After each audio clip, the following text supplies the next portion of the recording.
Hey everybody, BB here, Olympic View Property Services. Today I'm talking about inspections. So we're talking about the property inspection, so kind of a preventative maintenance type of thing. We're going to do two types of inspections. We do a monthly property inspection and then we do an annual all unit inspection. So first we'll talk about the monthly property inspection. So this is where you're going to go to your property and basically check that the on-site manager is doing their job and that they're doing it well and regularly and consistently.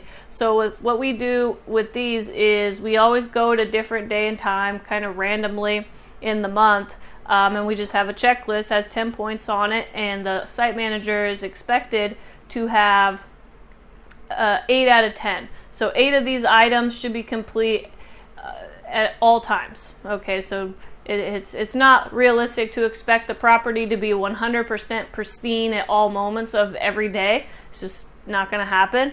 But it is, I think 8 is a reasonable expectation. I'll tell you what the 10 items are right here. Okay, so the entryway is clean.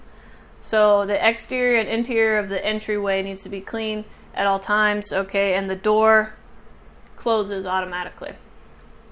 The exterior, the curb and the parking area are litter free and swept up, so they need to be relatively clean.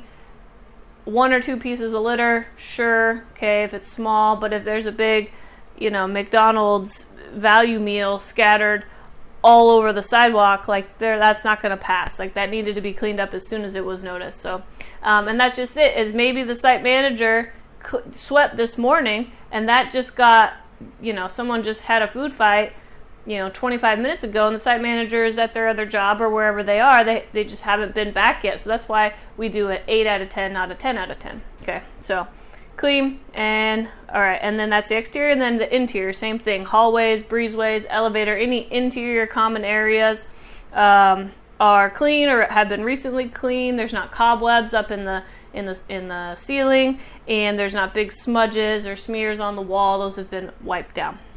Okay. Laundry room, same thing, is clean.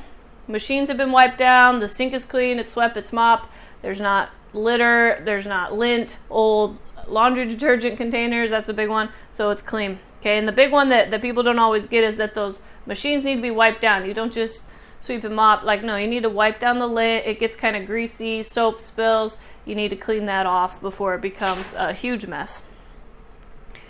Light bulbs. All the light bulbs in the building are working. Okay, so same thing. 1 or 2 might be out. Then you're not going to get the mark on the thing. Garbage cans. So all the common area garbage cans. We have one in the garage. We have one in the laundry room. Those need to be emptied recently. Not obviously every day, but recently, so you can tell when it's overflowing that it hasn't been recently emptied. Dumpster area, same thing, picked up, cleaned, not excessive buildup of stuff. Boxes have been broken down in the recycling, then it's been hosed down if necessary. There's not over too many flies or anything like that. So the dumpster area is picked up and clean. The resident register, parking log, and the key box is current, so we check the tenant names on the front door. We check the parking log. We keep in the back room to make sure that we know who's parked where, and the key box. So we just open the key box and make sure all the keys for all the units are there, and they are labeled, and they're not there. If there's one missing, you don't get a box. What happens is the site manager will be doing some work in someone's unit, go back to their unit, and leave the key in their unit, thinking they'll put it back, and then they forget, and that can be a big problem because it's one of those things that's not really a big deal until it is a big deal. When site manager is gone and they forgot to put the key back and someone's locked out and now you don't have a key and you have to call a locksmith. Okay, emergency lights and exit signs are functional. Okay, so test the batteries on the signs that say exit this way if you have those, or the interior. We have interior lights that are pop on if the electricity goes out. And then the storage areas are clean and orderly. So storage areas are where the site manager keeps stuff.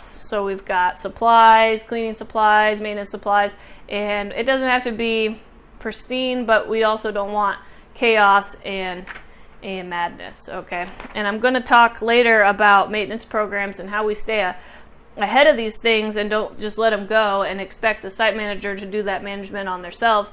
You know, we have a set program to address all these things and kind of help out. So that's the monthly property inspection. Okay, the next thing we're talking about are the annual maintenance inspections. So this is where you go into every unit. We call it the all unit inspection. So whether you have 2 units, 30 units, it doesn't matter. You're going to go into every single unit, same time every year, and your tenants will get used to it. Like, we just do this every year. We're looking for very common things. We're going to first and foremost check the smoke detectors and the CO2 detectors. We're going to check under every single sink and see if there's a leak, which means you turn on the water and literally touch the P-trap to see if there's a small little leak that might turn into a bigger leak. You're going to check, and that's in the bathroom and the kitchen. Okay, so you're checking for leaks. You're going to check the bathroom fan, make sure it works, and the kitchen fan, make sure it works. Might need to be switched out. The filters need to be switched out. Make sure those work. And then we're going to check all the heaters. Okay, we do ours in November because that's right around when people start turning their heat on. And what happens is they turn the heat on and then there's some old dust in there and it starts to smoke and they freak out, and we get about 20 million maintenance calls when really it's not that big a deal. So we turn it on. If it starts to smoke, we can pull the grate off, wipe the dust out, because it is kind of concerning.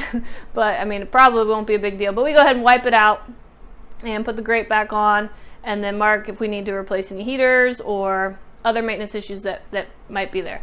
We're also checking for mold or build up around the windows and the doors. Good time to talk to residents or do a tenant education around mold, because people, this is when they button up, they shut all their windows, they crank the heat, and it can cause some condensation, a lot of sweating windows, and then that can create some growth around the windows. So that's when we talk about, okay, you need to wipe the water away, you need to wipe the moisture away, you need to run your fans, and you need to crack your windows to prevent that buildup. So all kind of goes together.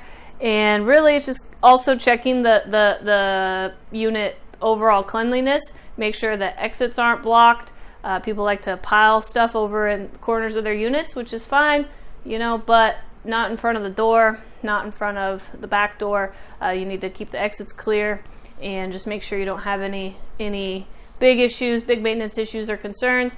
And then that's when when we do a notice, we always say, hey, if you have a maintenance request, go ahead and write it right here. They leave it on the countertop, and then we're just able to grab them, and then we can circle back and fulfill all the maintenance requests all in one swoop, which people really appreciate. So that's all on the inspections. You know, we do the monthly on the building, and we do the monthly tenant email, okay, and then we do an annual all unit inspection to really just kind of stay ahead of the maintenance issues so that nothing ever becomes a big problem. So that's what we do, and if you have any questions, give us a call.